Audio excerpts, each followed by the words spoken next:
Okay guys, I have a genuine question to any Claude users out there. If you have not set up projects yet, why not?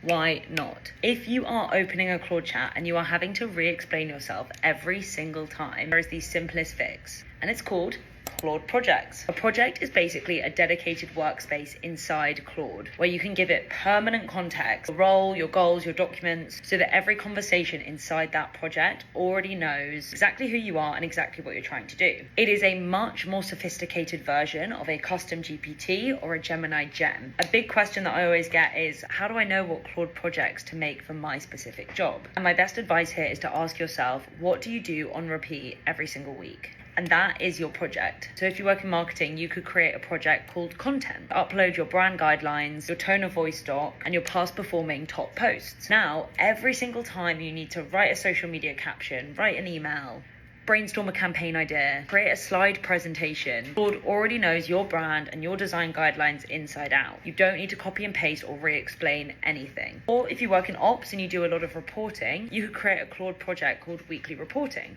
In this project, you could upload your report templates, your KPI definitions, your team structure, and you could ask Claude to draft your weekly update. We'll do it for you in your format with your metrics every single time. We know that workers with AI skills are already commanding a 56% wage premium. They're getting hired faster, they're getting promoted faster, and this gap is only getting bigger. So if you've been delaying trying out Claude, this is your sign. And if you want more tips on how Claude works, then give us a follow, because we share a lot of bite-sized content and how you can utilize these tools in your everyday work.